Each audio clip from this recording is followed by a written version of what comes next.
All right. And our final presentation today is from Zahra Omidi. She is from the University of Texas at Dallas, and today she's going to be talking about the effects of physical tasks on the sound of voice and voice production.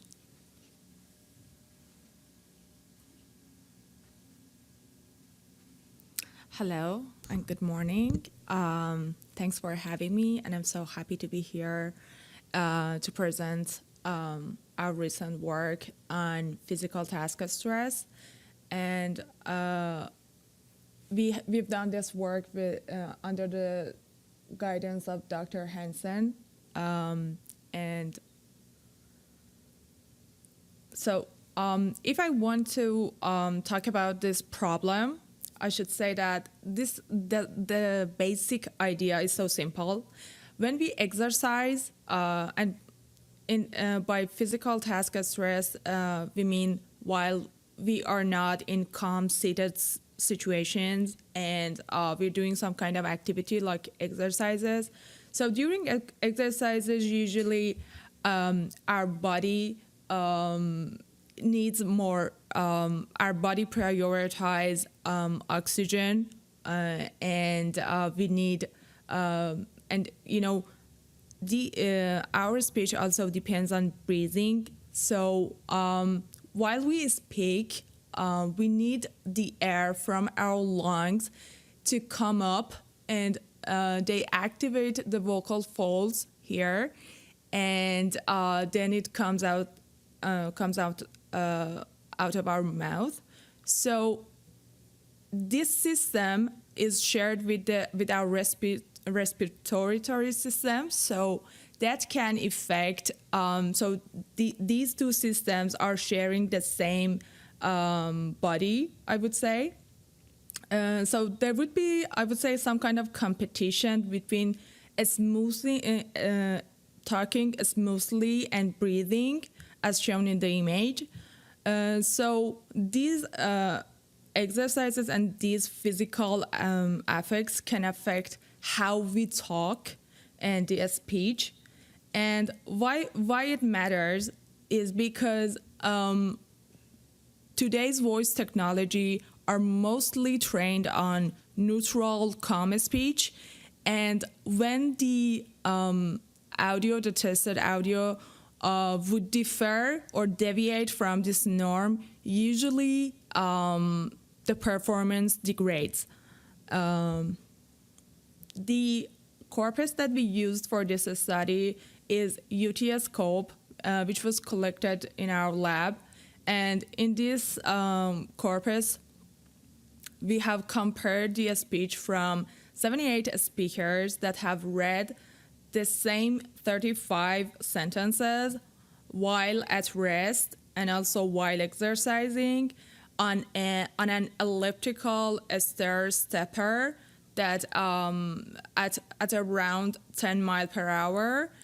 And because the sentences are the same, it removes the effect of phonetics changes here, and we can only focus on the physical exertion changes in the voice.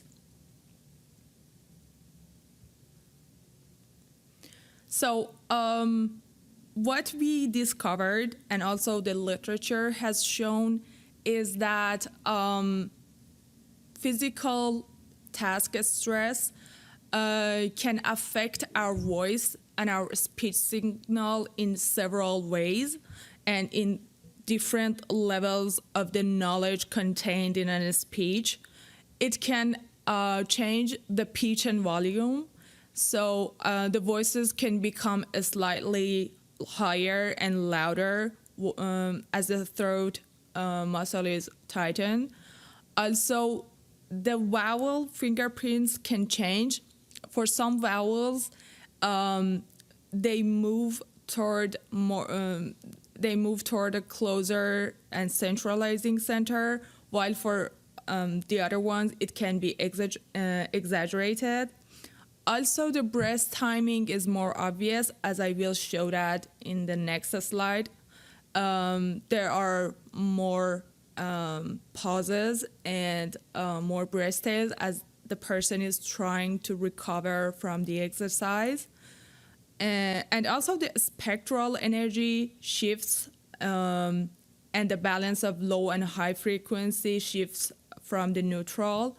So the take-home message here is that physical exertion can leave a measurable trace in voice, but these patterns could be speaker dependent. I would say probably it's depending on the exertion level, because different people have different backgrounds in the exercise. Here I'm just showing two examples to see how a neutral and calm audio would sound versus an stress one. I play the first audio, which is neutral. Guess the question from the answer. And this is the second one. Guess the question from the answer. As you see, the second one has a tail that is highlighted here in a darker color. It has a tail of breath at the end, and you can see that in the spectrogram also this breath is shown as a low frequency signal, low frequency at the bottom of the image.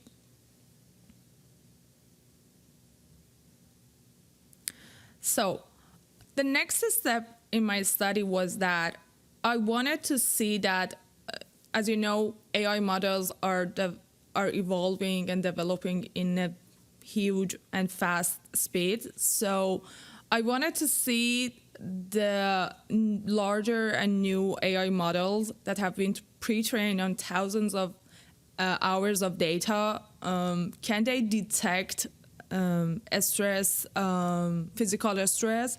So I did a simple analysis here.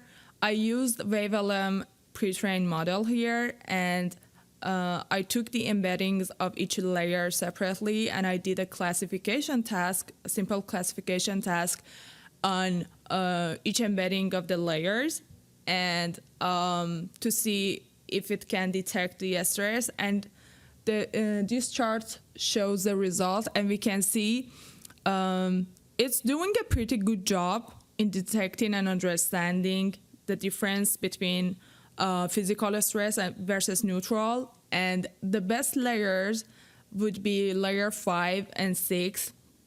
And that was plausible for us. As we know, mostly in, so AI models have different layers.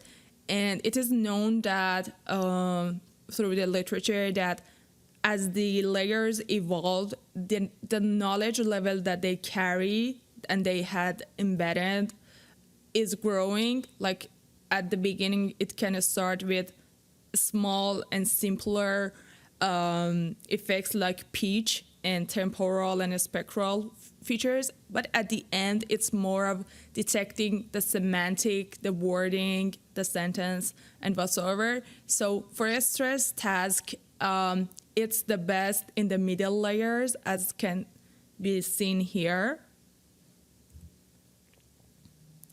So for the future of this tech, this work matters because we need to identify, and the speech systems need to handle the cases that are not in a neutral and calm, because there could be some emergency responses, some people calling 911 while they are stressed.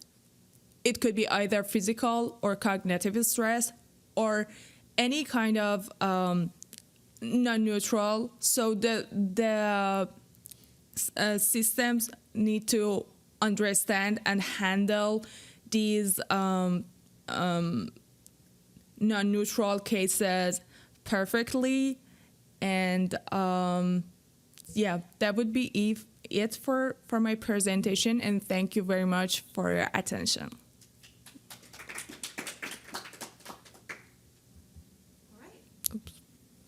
Yes, thanks so much for your presentation. We have a few questions from the live stream.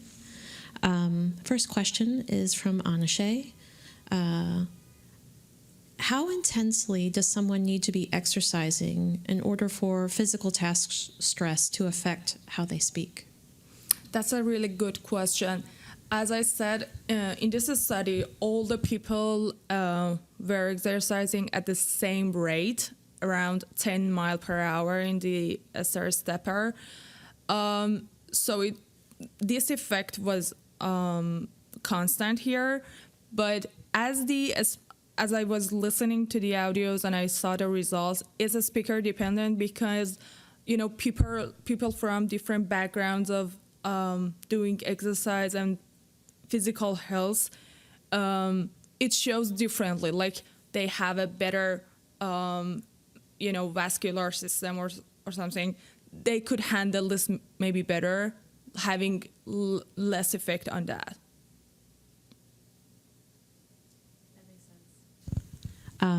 And we have one more question from the live stream. Could this approach detect effects in speech caused by variations in mental state as well? For example, mental stress, fatigue, or emotions like surprise, anger, or excitement? Yes, that's also a great question.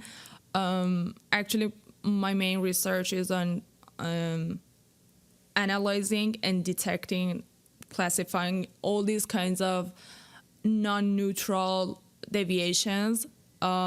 Emotion is one of those one. There has been some works on depression and fatigue. Yes, any case that you mentioned has been studied and is being studied still.